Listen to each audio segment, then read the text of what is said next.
कुछ दिन पहले हमने कवर किया था pass by value, pass by reference और पास बाय पॉइंटर। इसके बेसिस पे कुछ क्वेश्चंस हमारे कैंपस में आते हैं जो मैंने आप लोगों के लिए लिखे हुए हैं। इनमें से एक मैं आपको समझा देता हूँ। जैसे फर्स्ट क्वेश्चन आपको समझा देता हूँ कि इसमें रिजल्ट क्या आएगा।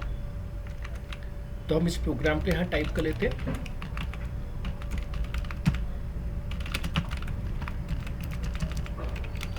int a equal to 5, int b equal to a, b plus plus, और हम सिस्टम से करें कि प्रिंट कीजिए a कितना है, b कितना है, और हमने a b को प्रिंट कर दिया। अब इस प्रोग्राम को सेव कर लिया जाए।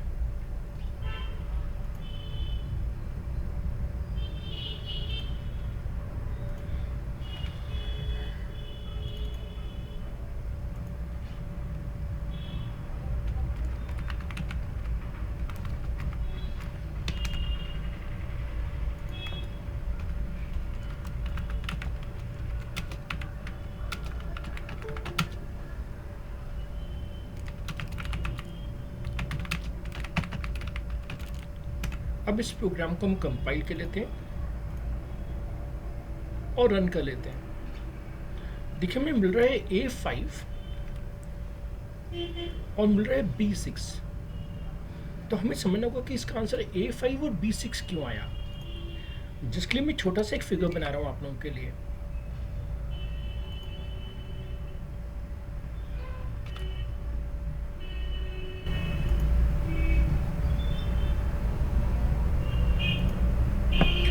हमने डिफाइन किया एक वेरिएबल a, तो वेरिएबल a क्रिएट हो गया मेमोरी में, जिसकी वैल्यू थी 5। अब उसकी कुछ ना कुछ एड्रेस होगी, हालांकि रियल लाइफ में कुछ और एड्रेस होगी। सिंप्लिसिटी के लिए इसे मान रहा हूं मैं 100। हम लिखा int b equal to a, तो एक नया वेरिएबल b बन गया। मान लीजिए कि इसकी एड्रेस है 104। तो पहले ये ऑपरेशन परफॉर्म हुआ, फिर ये ऑपरेशन परफॉर्म हुआ। अब लिखा है b equal to a, that means हम वैल्यू असाइन कर रहे हैं। असाइन वैल्यू, हम वैल्यू असाइन कर रहे हैं। तो यहां पे भी वैल्यू 5 आ गई। अब फोर्थ स्टेप में हमने प्लस प्लस लिखा है दोस्तों। तो टेक्निकली हम प्लस प्लस कैसे करें b को, जिस कारण से b की हो गई 6। इस कारण से जब हमने सिस्टम से आंसर पूछा तो सिस्टम ने कहा A5 है और b क्या है 6, क्योंकि दोनों वेरिएबल डिफरेंट एड्रेसेस पे हैं। और क्योंकि हमने b को अफेक्ट किया है, इस कारण से a अफेक्ट नहीं हुआ। और ऐसा ही कब होता है, जब हम पास बाय वैल्यू यूज करते हैं, क्योंकि पास बाय वैल्यू में कभी भी ओरिजिनल वेरिएबल चेंज नहीं होता। जो कॉपी हमने बनाई होती है उसमें चेंज परफॉर्म होता है।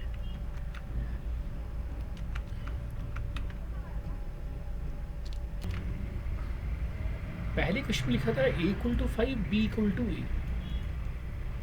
हमने कुछ दिन पहले पास बाय रेफरेंस पढ़ा था। तो पहले क्वेश्चन और सेकंड क्वेश्चन में डिफरेंस यहाँ आ गया कि हमने रेफरेंस वेरिएबल क्रिएट किया है। फिर हमने पढ़ा था कांस्टेंट पास बाय रेफरेंस। तो कैंपस क्वेश्चन 3 कैंपस क्वेश्चन 2 जैसा है, बस आगे हमने कांस्टेंट लगा दिया। तो आपको देखना है कि क्या ऑपरेशन परफॉर्म होगा। इसी तरह से हमने कुछ दिन पहले पढ़ा था पास बाय पॉइंटर। अब पॉइंटर में एड्रेस असाइन होती है और हम इनडायरेक्शन के थ्रू चेंजेस परफॉर्म कर रहे हैं। जैसा कैंपस क्वेश्चन 4 है वैसे ही कैंपस क्वेश्चन 5 है, हमने बस कांस्टेंट ऐड कर दिया है। अब हम डिस्कशन करना चाहेंगे असाइनमेंट का सॉल्यूशन। लास्ट टाइम में पढ़ाई थी स्ट्रिंग क्लास। मैंने आपसे कहा था कि स्ट्रिंग क्लास में पैलिंड्रोम फंक्शन ऐड करना है। तो कैसे ऐड करेंगे, inside class string just add below function. Object oriented programming की खासियत है कि हम एग्जिस्टिंग कोड में जितने चाहे उतने फीचर्स ऐड कर सकते हैं। तो मैं एक नया फीचर ऐड कर रहा हूँ, वॉइड पैलिंड्रोम। अब आपको समझाऊं कि हम पैलिंड्रोम चेक कैसे करेंगे।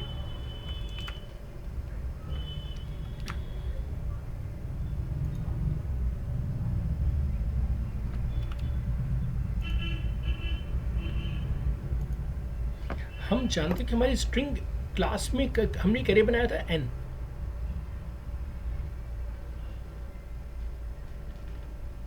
और उसकी हमने साइज दी थी 20। हालांकि हम 20 से कम डेटा भी दे सकते हैं। जैसे मैं इनपुट करूंगा नितिन फॉर एग्जाम्पल,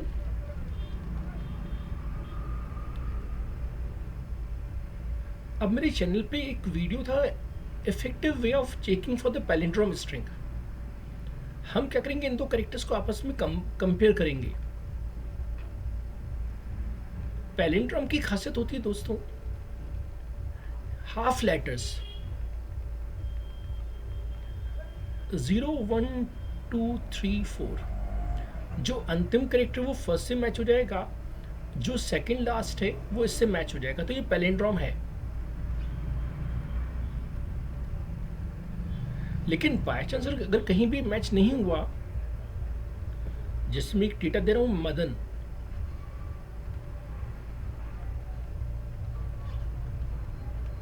अगर वो स्ट्रिंग पैलिंड्रोम नहीं हुई तो मैच नहीं होगा, नॉट मैच्ड। तो इसका मतलब ये पैलिंड्रोम नहीं है।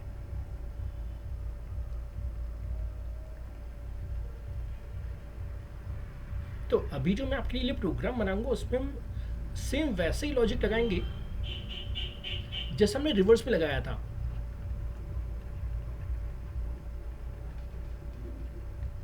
बस हमें इफ कंडीशन अप्लाई करनी पड़ेगी।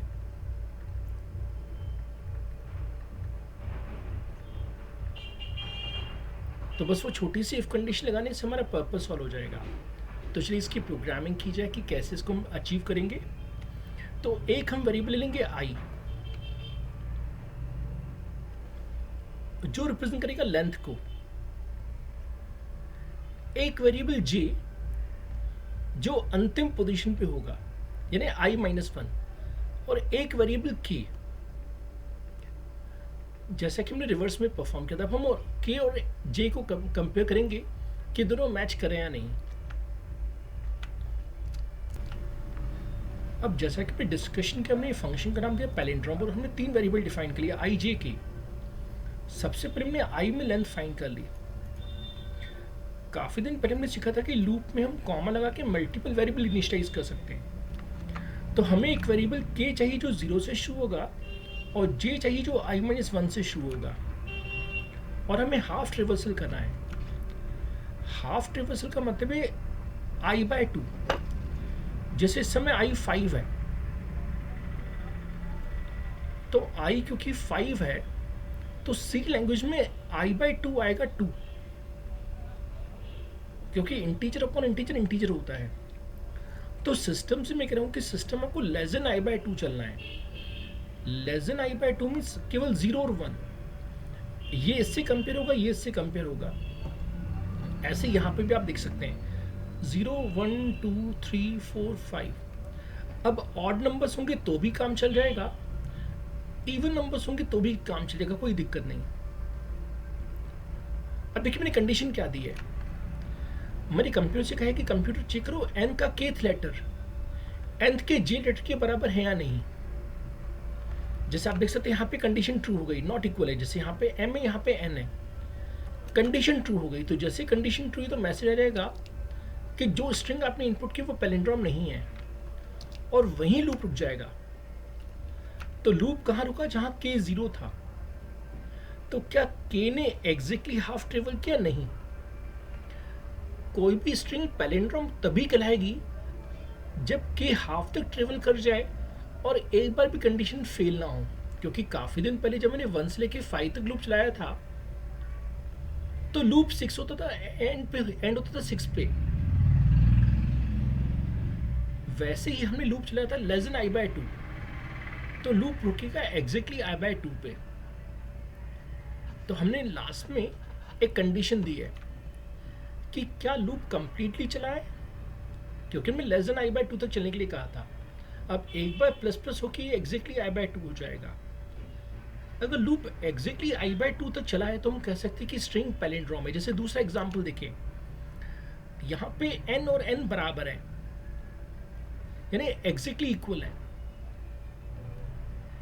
ऐसे ये दोनों एग्जैक्टली इक्वल है तो एक बार भी कंडीशन मैच नहीं होगी, लेकिन नेक्स्ट टाइम k कहाँ पहुंच जाएगा, इस पोजीशन पे, जो कि एग्जैक्टली आई बाय टू के बराबर है। अब क्योंकि एग्जैक्टली आई बाय टू है तो सिस्टम कहेगा कि जो स्ट्रिंग हमने दी है वो पैलिंड्रोम है। अब हमें सीपीपी फाइल में इस नए फंक्शन को कॉल करना होगा। अब इंटरव्यू में क्वेश्चन आता है कि आप पैलिंड्रोम स्ट्रिंग का एफिशिएंट वे बनाएं without using built in functions. अभी मैंने इसे ऑब्जेक्ट ओरिएंटेड वे में सिखाया, लेकिन यही प्रोग्राम अगर आप अनस्ट्रक्चर्ड अप्रोच में सीखना चाहें, यानी केवल मेन फंक्शन के अंदर, तो मेरे चैनल पे ये ऑलरेडी अवेलेबल है, जिसमें लॉजिक मैंने यही यूज़ किया है, लेकिन सब कुछ मेन फंक्शन के अंदर डिज़ाइन किया है। तो चलिए हम इस फंक्शन को जल्दी से इंट्रोड्यूस करते हैं हमारी क्लास में। तो हमें एग्जिस्टिंग टेक डेव ओपन करना होगा, जिसमें पहले से हमने स्ट्रिंग क्लास बनाई थी, और स्ट्रिंग क्लास में एक नया फंक्शन इंट्रोड्यूस कर देते हैं पैलिंड्रोम। यहाँ पे डिक्लेरेशन है तो डेफिनेशन हम बाहर दे सकते हैं, और जब भी डेफिनेशन बाहर आती है तो यहाँ पे क्लास का नाम इंट्रोड्यूस करना पड़ता है। अब हमें एक और फाइल ओपन करनी होगी जिसका नाम था स्ट्रिंग एग्जाम्पल 2.cpp, जिसमें हम रीड के साथ साथ पैलिंड्रोम फंक्शन को भी कॉल कर लेते हैं। अब इसे सेव करते हैं, कंपाइल करते हैं और रन करते हैं। अब मैं स्ट्रिंग दे रहा हूं दोस्तों नितिन। सिस्टम कह रहा है कि जो नितिन हमने इनपुट किया था वो पैलिंड्रोम है, जिसमें वॉवेल्स 2 हैं, कॉन्सोनेंट्स 3 हैं। अपर केस में नितिन ऐसा हो गया, लोअर केस में नितिन वैसा का वैसा ही रहेगा। अब हम कुछ और डेटा देते हैं, जैसे अब की बार मैंने कहा नरेंद्र। अब क्योंकि नरेंद्र पैलिंड्रोम नहीं है तो लिखा गया Narendra is not a palindrome string. बाकी जो ऑपरेशंस हैं वैसे के वैसे ही परफॉर्म हो रहे हैं।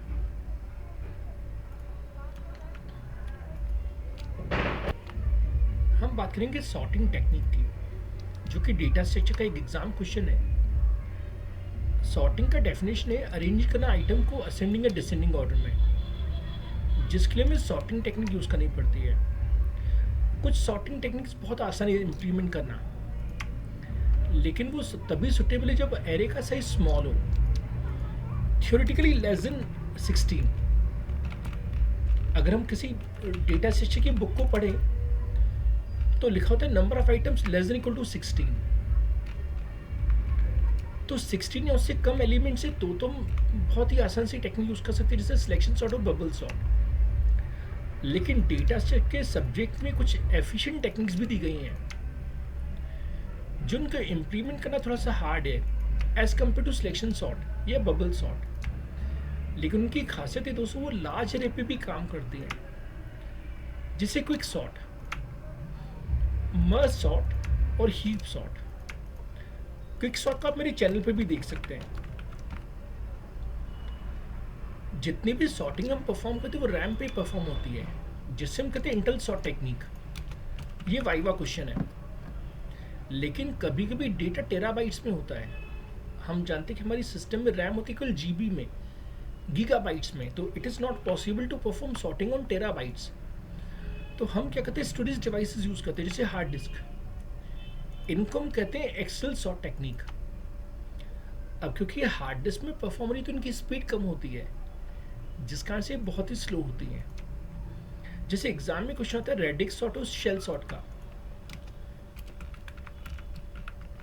तो आपको एग्जाम में कुछ डेटा दिया जाएगा और आपसे कहा जाएगा कि इन पे रेडिक्स सॉर्ट या शेल सॉर्ट परफॉर्म करें। कैंपस में क्वेश्चन आता है कि किसी भी सॉर्टिंग टेक्निक का सबसे पुअर टाइम कॉम्प्लेक्सिटी क्या हो सकती है, वर्स्ट केस टाइम कॉम्प्लेक्सिटी क्या हो सकती है? जब नंबर ऑफ आइटम्स n हो तो वर्स्ट केस होता है n into n. n into n का मतलब है कि हर एलिमेंट बाकी सब एलिमेंट से कंपेयर हो। जैसे मान लीजिए कि हमारी टीम में 10 मेंबर्स हैं अभी, तो पहला मेंबर बाकी 10 से कंपेयर हो, सेकंड मेंबर बाकी 10 से कंपेयर हो, थर्ड मेंबर बाकी 10 से कंपेयर हो, तो टोटल पॉसिबल कॉम्बिनेशंस क्या बनेंगे, n इंटू एन। इसी तरह से हमसे वाइवा में पूछा जाएगा कि बेस्ट केस कॉम्प्लेक्सिटी क्या होती है बबल सॉर्ट और इंसर्शन सॉर्ट की। ऑर्डर ऑफ n, हमें ऑर्डर ऑफ n तभी मिलता है जब पहले से सभी एलिमेंट अरेंज हो। क्यों? क्योंकि उस केस में एक भी एलिमेंट अपनी पोजीशन चेंज नहीं करेगा, यानी स्वैप काउंट 0 होगा। So no need to check further.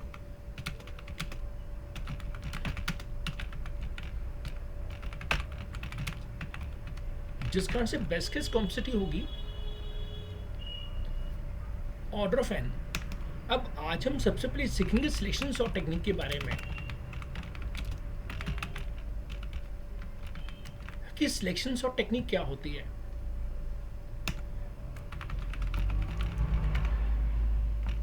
In this technique, during each iteration,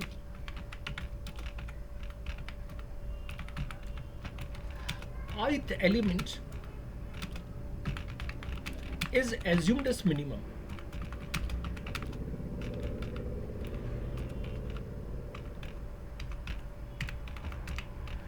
And is compared with remaining items from j equal to I plus 1 to size minus 1. कुछ दिन पहले आपको याद होगा मैंने मिनिमम फाइंड करने का लॉजिक सिखाया था कि किसी भी एक एलिमेंट को मिनिमम मान लो और बाकी सबसे कंपेयर करो।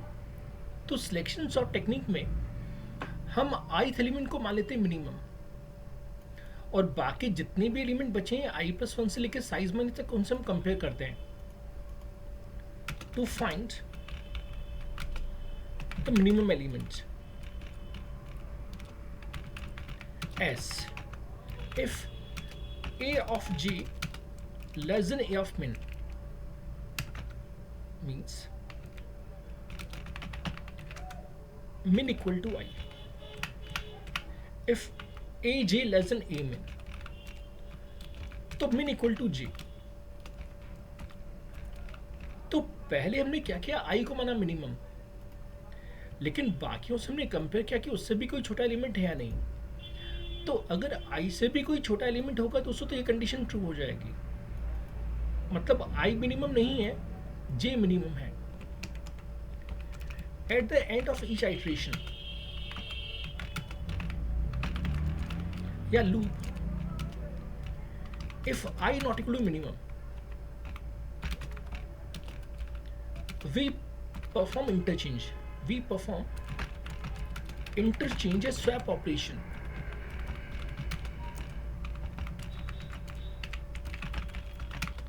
between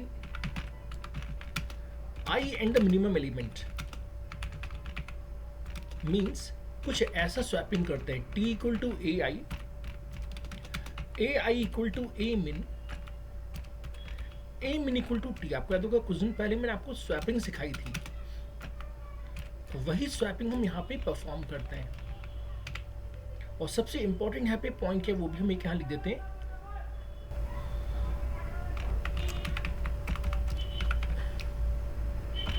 To sort n elements, we require at most n minus 1 iterations।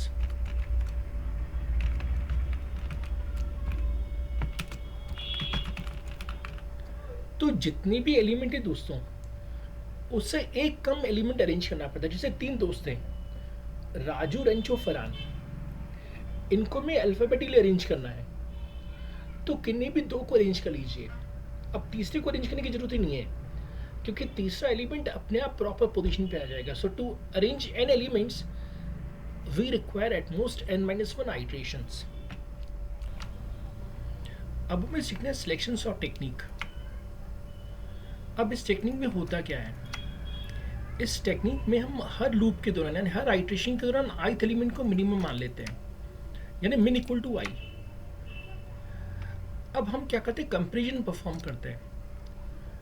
Comparison कभी भी अपने आप से नहीं होता, तो हमसे वाइवा में टीचर पूछेंगी कि हमने j इक्वल टू आई से क्यों नहीं शुरुआत किया।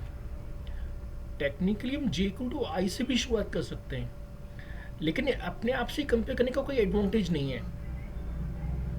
तो हम चाहते हैं कि हम बाकी जो रिमेनिंग एलिमेंट्स हैं उनसे कंपेरिजन परफॉर्म हो, यानी हर बार हम एज से पूछेंगे कि क्या हमने जिससे मिनिमम माना क्या आप उससे भी छोटे हैं। तो पहले हमने आई को मिनिमम माना था, लेकिन हमें एक एलिमेंट जे मिल गया जो मिन से भी छोटा है। दैट मीन्स ये नया मिनिमम एलिमेंट बन जाएगा।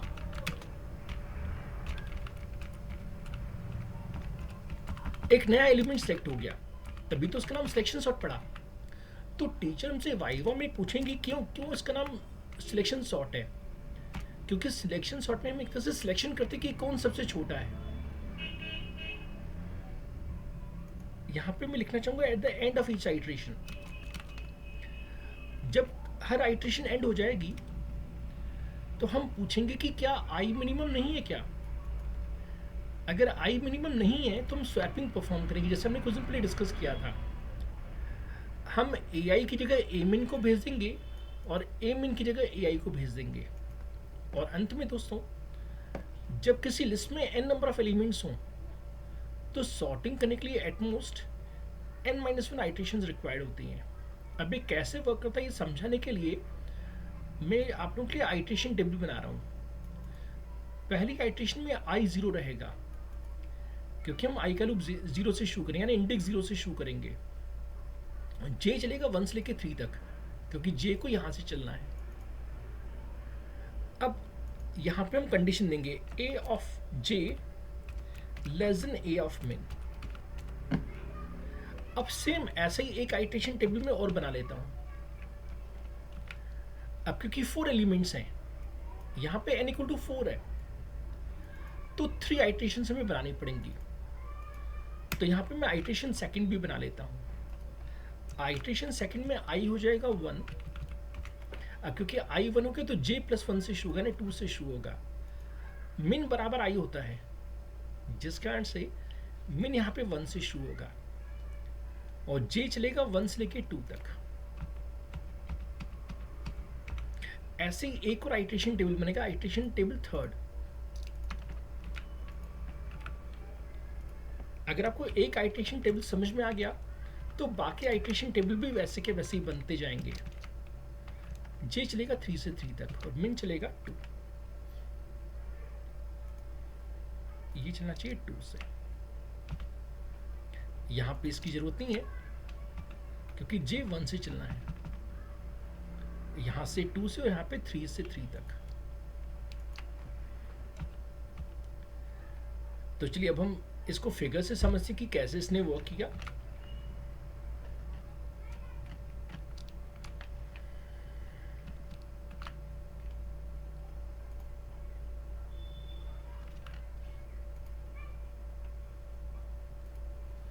तो समझाने के लिए मैं मान के चल रहा हूं कि एरे हमारा साइज 4 का है और इसका इंडेक्स कुछ ऐसा है 0 1 2 3। अब डेटा मेरे पास क्या है 20 10 14 1। हम जानते कि पहली बार हमने min 0 माना हुआ है। अब पहली बार दोस्तों j 1 है, क्या aj आप min से छोटे हो? यस। अब देखिए हमारा डेटा हमने पहले माना था कि min छोटा है 20, लेकिन 10 उससे भी छोटा है। तो जैसा कि मैंने आपको कंडीशन लिखवाई min इक्वल टू j, अब min j के बराबर हो जाएगा, तो यहां पे min 1 हो जाएगा। यानी छोटा एलिमेंट 0 पोजीशन पे नहीं, छोटा एलिमेंट 1 पोजीशन पे है। अब j की बढ़ के 2 हो गई, मुलाकात हुई 14 से। यहां पे कंडीशन ट्रू आई थी, लेकिन यहां पे कंडीशन फॉल्स है। क्यों? क्योंकि यहां डेटा रखा है 14 जबकि मिनिमम भी 10 है। इस कारण से min 1 रहेगा। नेक्स्ट टाइम जे की वैल्यू 3 हो गई, हमें चेक करना है ए जे, तो ए जे पे क्या है 1, जबकि मिनिमम अभी भी क्या चल रहा था 10। तो क्योंकि 1 लेस देन 10 है तो कंडीशन यहाँ पे ट्रू हो गई और मिन बराबर हो गया 3। तो चुनाव चल रहा था सीट 0 के लिए, लेकिन छोटा किस पोजीशन पे 3 पे। अब मैंने आपको स्वैपिंग सिखाई थी दोस्तों, हम कहेंगे टी में क्या जाए ए आई, यानी ए 0। अब ए 0 पे क्या है 20, अब ए 0 में आ जाएगा ए मिन, यानी ए 3 जो कि है 1। तो यहां पे नई वैल्यू 1 आ गई। और फिर हमने सिस्टम से कहा है कि ए 3 पे टी आ जाए, और टी क्या है 20, तो यहां 20 आ जाएगा। तो आप देख सकते हैं स्वैपिंग परफॉर्म हो गई।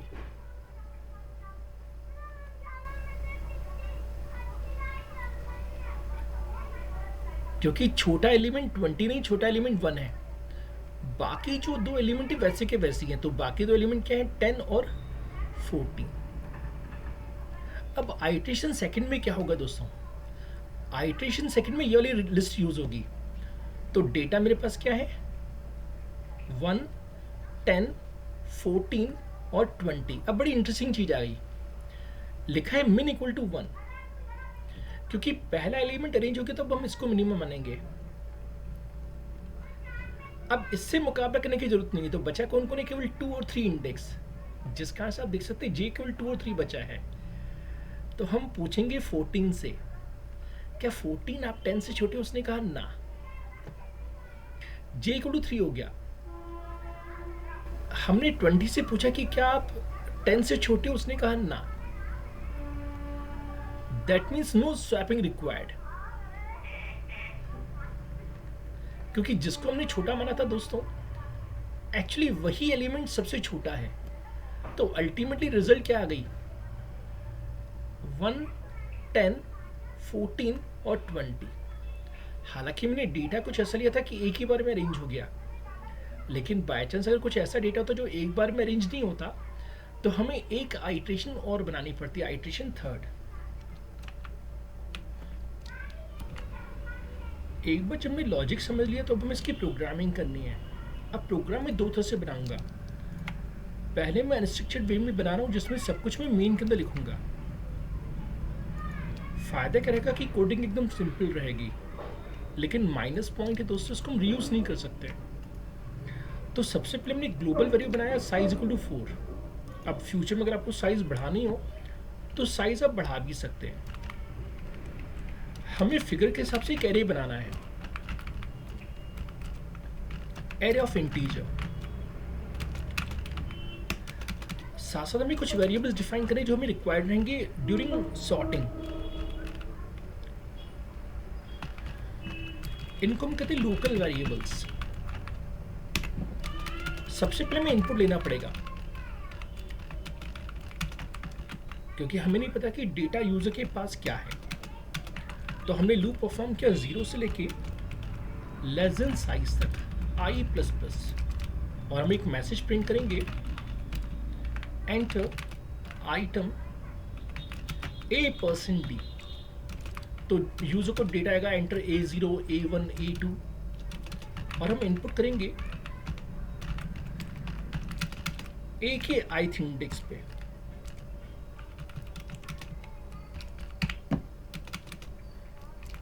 अब ऐसा इनपुट करना मैं पहले भी सिखा चुका हूं। अब हम यहाँ पे परफॉर्म करेंगे सिलेक्शन सॉर्ट। जिस एक्सपर्ट ने सिलेक्शन सॉर्ट बनाया था दोस्तों, उसने पूरी लॉजिक समझाई हुई है कि कैसे प्रोग्राम बनाना है, तो हमें उसी को ही फॉलो करना है। जैसे लिखा था कि n एलिमेंट्स को अरेंज करने के लिए हमें n-1 आइट्रेशन चाहिए, लूप चाहिए। तो मुझे यहाँ पे एक लूप परफॉर्म करना होगा फॉर i इक्वल टू 0 से लेके i less than size -1 i++। क्यों? क्योंकि number of iterations 1 less than size, तो जितने भी एलिमेंट्स हैं उनसे एक हमें आइट्रेशन परफॉर्म करना होगा। अब कॉलेज में टीचर कहेंगे कि हम -1 परफॉर्म ना करें तो क्या होगा, तो भी वर्क करेगा, लेकिन अननेसरी तीसरा एलिमेंट अपने आप से कंपेयर होगा। जैसा मैं भी एग्जाम्पल कहा था 3 फ्रेंड्स का, तो उसे कंपेयर करने की जरूरत ही नहीं है। तो हम एफिशिएंट बना रहे हैं लॉजिक को कि जितने भी एलिमेंट्स हैं उनसे एक कम आइट्रेशन। अब आगे क्या कहा गया कि जो आई है वही मिनिमम है, और साथ साथ हमें कंपेयर करना है बाकी एलिमेंट्स से। तो यही हम स्टेप यहाँ लिख देते हैं कि जैसे से आई चेंज होगा हम कहेंगे min equal to I, assuming I that element as minimum. अब हमें कंपेरिजन परफॉर्म करना है।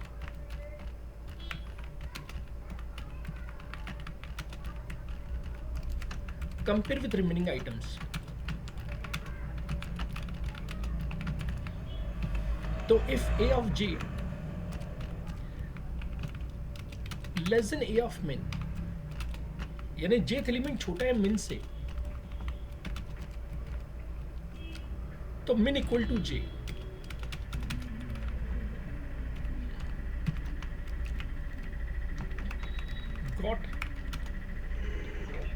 got the new minimum।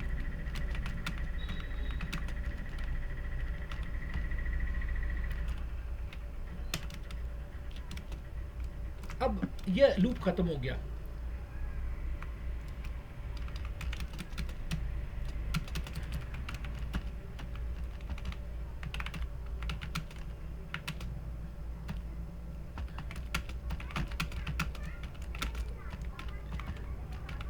तो अब क्योंकि लूप कंप्लीट हो गया तो हमें कंडीशन चेक करनी पड़ेगी कि आई मिनिमम है या नहीं। If I not equal to minimum तो हमें स्वैपिंग परफॉर्म करनी है। T equal to A I equal to A min और A min equal to T. अभी लूप एंड हो गया।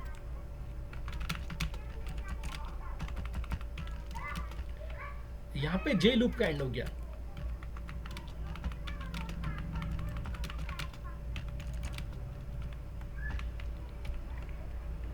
तो जिस समय हमने लॉजिक सीखा था सॉर्टिंग का, सेम वैसे हमने यहाँ पे ऑपरेशन परफॉर्म किया हुआ है। अंत में हम चाहेंगे कि सॉर्टेड डेटा को हम डिस्प्ले करें। Displaying sorted data.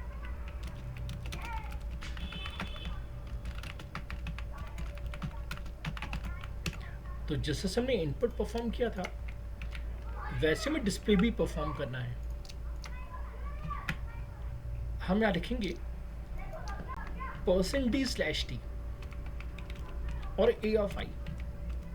तो जो जो डेटा सॉर्ट हो गया है वो डेटा में डिस्प्ले हो जाएगा और अंत में हमारे प्रोग्राम की एंडिंग हो गई।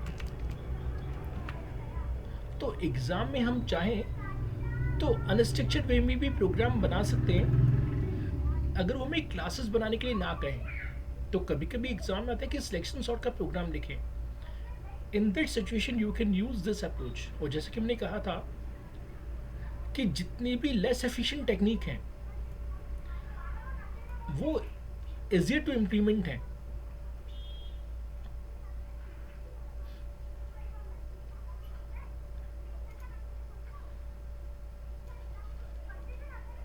तो हमने देखा कि सिलेक्शन सॉर्ट का प्रोग्राम बहुत ही सिंपल सा है, लेकिन ये टेक्निकली इतना स्ट्रॉन्ग टेक्निक नहीं है जब नंबर ऑफ एलिमेंट बहुत ज़्यादा हो।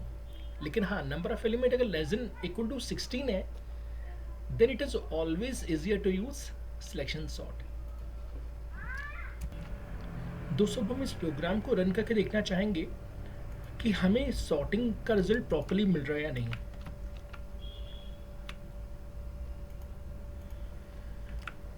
इसे सेव कर लेते हैं।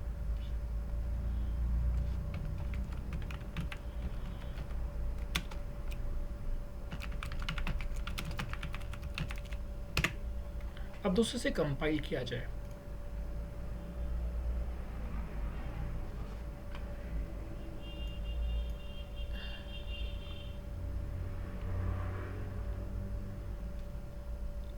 यहाँ पे डबल कोट हमें क्लोज करना चाहिए था, डबल कोट क्लोज नहीं हुआ प्रॉपरली। अब सब कुछ होके अब इसे रन करते हैं, और रैंडमली हम कुछ भी डेटा इनपुट कर सकते हैं, नॉट कंपल्सरी कि हम वही डेटा इनपुट करें जो हमने लास्ट टाइम एज्यूम किया था।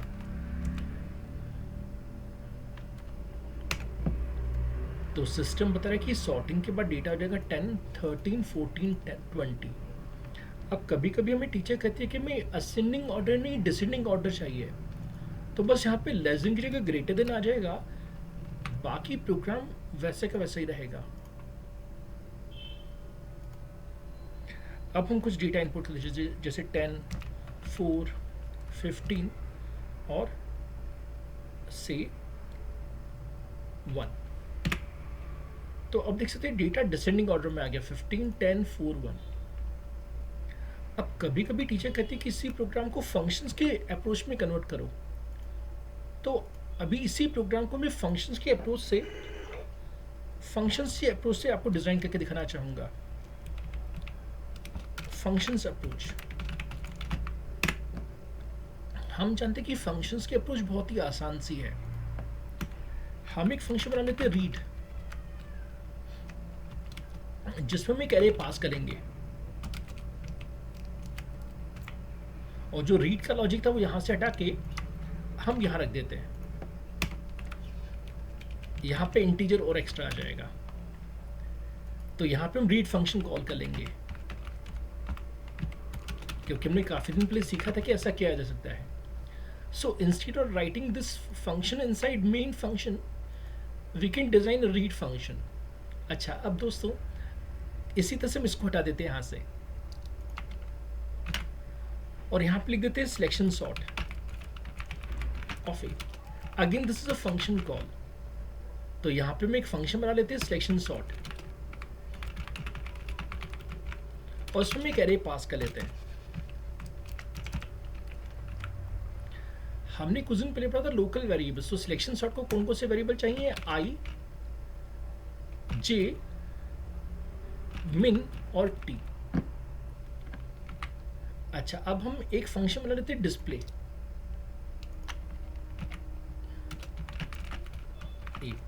Function call. तो हम यहां पे एक फंक्शन बना लेते हैं डिस्प्ले,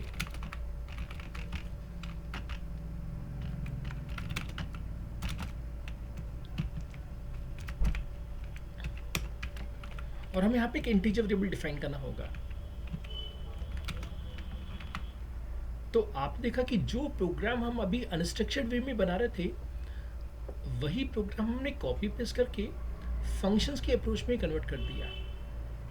अब इसको भी सेव करते हैं और कंपाइल कर लेते हैं और रन करते हैं।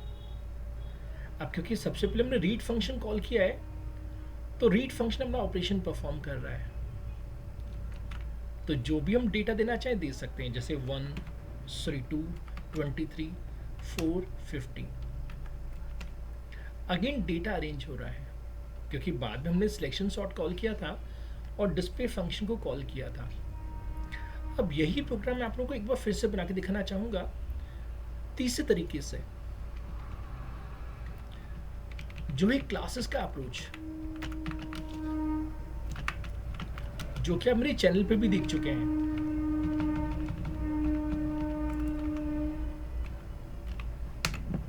तो फंडामेंटली कंसेप्ट वही है जो हमने पहले सीखा, अप्रोचेस हम चेंज कर रहे हैं। तो यहां पे मैं क्लास बना लेता हूं दोस्तों, क्लास एरे। अब हम जानते हैं कि एरे में प्राइवेट मेंबर होता है, तो हमने प्राइवेट मेंबर में रखा ए साइज, जिसको हमने कुछ दिन पहले पढ़ा था एरे एज डेटा मेंबर। दोस्तों अब हम पब्लिक सेक्शन में क्या क्या प्रोवाइड करना चाहेंगे, एक फंक्शन रीड। अब हम जानते हैं कि यहाँ पे एरे मेंबर बन गया है, तो यहां से अलग से एरे भेजने की जरूरत नहीं है, डायरेक्टली हम रीड कर पाएंगे।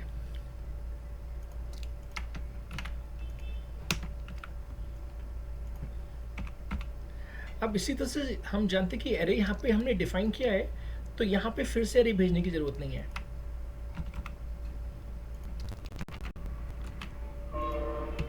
हम इसे यहां रख सकते हैं। ऐसे डिस्प्ले फंक्शन में भी हमें अलग से एरे भेजने की जरूरत नहीं है। और हम जानते हैं कि सबसे लास्ट में आता है एंड ऑफ द क्लास, तो यहाँ पे क्लास का एंड हो गया। अब ऑब्जेक्ट ओरिएंटेड प्रोग्रामिंग कहती है कि अब यहाँ पे एरे बनाने की जरूरत नहीं है, यहाँ पे हमें ऑब्जेक्ट बनाना है। Creating object of array class.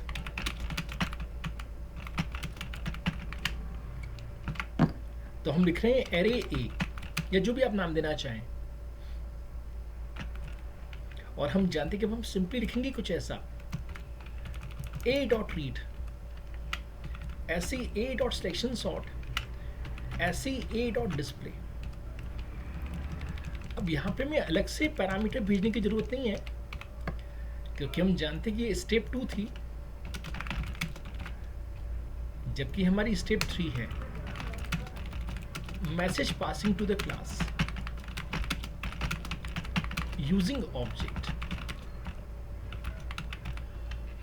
तो अगर हम फिर से कोडिंग पे फोकस करें दोस्तों, तो आज भी रीड की वही कोडिंग है जो हमने पहले प्रोग्राम में सीखी।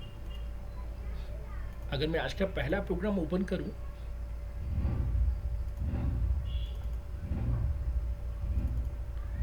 तो हमने सब कुछ मेन में डिफाइन किया था और हमने रीड का लॉजिक लिखा था। अब वही प्रोग्राम मैंने ऑब्जेक्ट ओरिएंटेड में कन्वर्ट किया। कोडिंग वही है, लेकिन हमने रीड फंक्शन को किसके अंदर रखा, क्लास एरे के अंदर।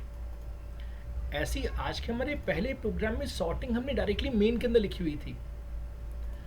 अभी भी वही सॉर्टिंग है दोस्तों, लेकिन टेक्निकली वो किसके अंदर आ गई, इनसाइड द क्लास। क्योंकि हमने पढ़ा था कि क्लासेस का काम क्या है, टू अचीव एब्स्ट्रैक्शन प्रिंसिपल।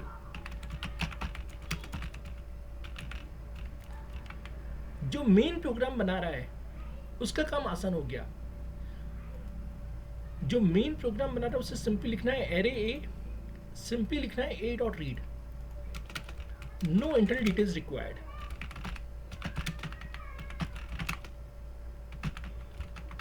ऐसी सॉर्टिंग परफॉर्म करें तो सिंपली लिखेंगे ए डॉट सिलेक्शन सॉर्ट। अब आज के पहले प्रोग्राम में हमने डायरेक्टली यहाँ पे डेटा को डिस्प्ले करवाया था मेन में। हमने जो क्लास बनाई उसमें भी डिस्प्ले फंक्शन है, सेम वैसे का वैसा ही, but that is moved inside the function display inside the class. तो जितने भी प्रोग्राम्स में अपने दोस्तों को अनस्ट्रक्चर्ड अप्रोच में सिखा रहा हूँ, उन सभी प्रोग्राम्स को हम क्लास में कन्वर्ट कर सकते हैं। तो जल्दी से इस प्रोग्राम को हम सेव करते हैं, कंपाइल करते हैं। नंबर ऑफ ब्रैकेट्स हमें मैच करने होंगे, कहाँ नंबर ऑफ ब्रैकेट ज़्यादा है।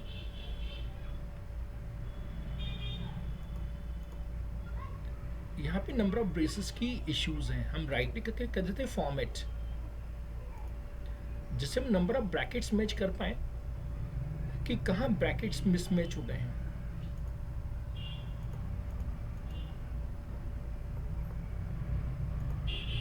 क्योंकि नंबर ऑफ ब्रैकेट्स मिसमैच होने पे एरर आ जाता है। यहाँ एक ज़्यादा है, इसको हम रिमूव कर देते हैं और इसे कंपाइल करते हैं।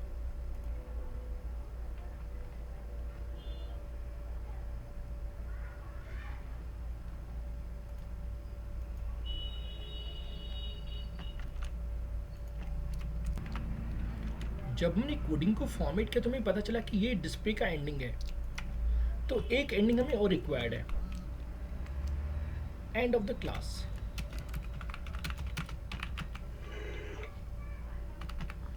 इस प्रोग्राम को हम सेव कर लेते हैं, कंपाइल करते हैं और रन करते हैं।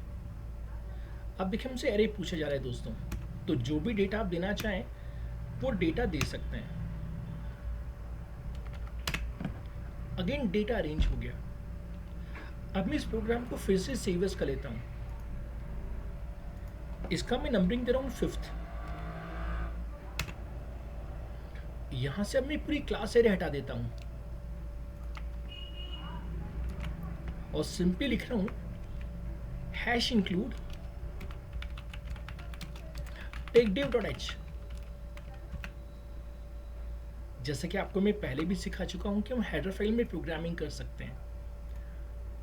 तो हमने कुछ दिन पहले जो टेकडेव नाम की हेडर फाइल बनाई थी उसे ओपन कर लेते हैं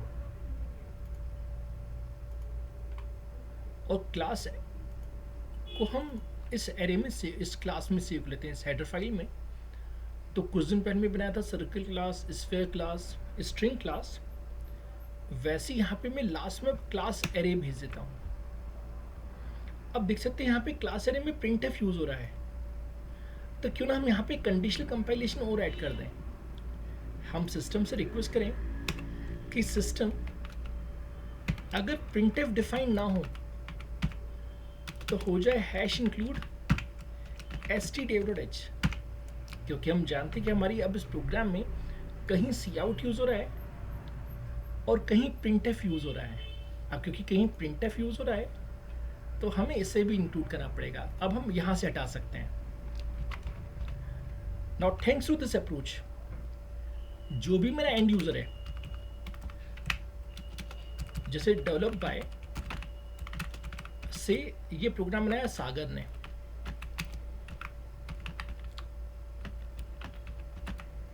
तो सागर को सिंपली लिखना है इंक्लूड टेकडेव अरे ए और फिर डायरेक्टली परफॉर्म करना है a dot read, A dot selection sort और ए डॉट डिस्प्ले। इसे सेव कर लेते हैं, कंपाइल कर लेते हैं, सब कुछ होके अब इसे रन कर लेते हैं और जो भी डेटा हम देना चाहें यहाँ पे इनपुट कर सकते हैं। अगेन सॉर्टिंग परफॉर्म हो रही है।